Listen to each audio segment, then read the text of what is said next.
our upcoming Big Top themed RPG. Here with a quick gameplay overview.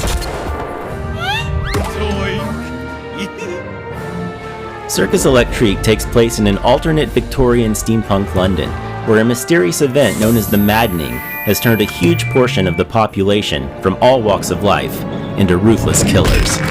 Yet somehow, the Maddening has had no effect on performers from the Circus Electrique, and their unique talents are pretty much the only hope for saving the city, maybe even the world. I don't like you!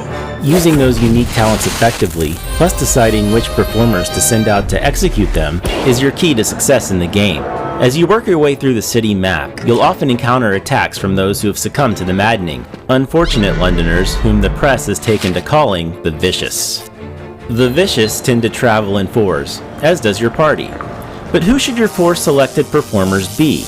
By the end of the game, you'll have 15 classes to choose from, each with their own specific methods of fighting, defending, and watching out for their friends. Some much more ideal for certain of those tasks than others. Here we have a strong combination of performers you may set forth with early on. A strongman who, as they'd say in 1899, offers a mighty kerwallop. A clown who specializes in the healing power of laughter. An escape artist, also adept at the art of capturing enemies in place. And of course, a fire blower, who blows freaking fire. Notice how they're positioned. Positioning is a core strategic consideration in Circus Electrique, and we'll let Balthazar the strongman here show you why that is. As you can see from the dots right here, Balthazar quite likes it here in the first position, and all but 2 of his skills can be used here. He can only use his spine breaker attack here in the first position or in position 2. And if he lands it, which is not a sure thing, mind you, it'll need some crippling damage to one opponent. But what if it makes more sense for him to be able to put the hurt on multiple enemies in one move, if for substantially less damage? His boomerang skill can do that, but he'll need to move back to position 3 or 4 to use it. It may cost you a couple turns to move Balthazar to position 3 from the front, but maybe it's worth it. Or maybe it's not.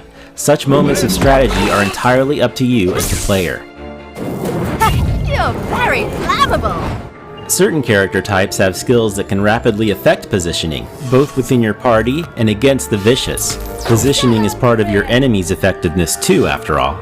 Another thing to consider is the devotion level of a performer, which more or less equates to the character's morale. If they're feeling devoted, their attacks will land more often and strike harder. Nice and heavy! See that electrical effect? It intensifies the more devoted your character is. If they're grumpy though, you'll need to cheer them up through other actions, such as using specific devotion-related skills or devotion-enhancing items, like that brand new tasty beverage known as cola. Better than a bandage. Otherwise, you're not going to be too happy with their results. If they get too depressed, they may have completely had it with you and choose to leave the circus altogether. Of course, there's also a circus going on during all of this. The show must go on after all. And planning a performance is also very important to earning the resources you'll need to figure out how the Maddening started and how to stop it. Thank you for joining me today. Be on the lookout for Circus Electrique when it hits PC and all your favorite consoles later this year.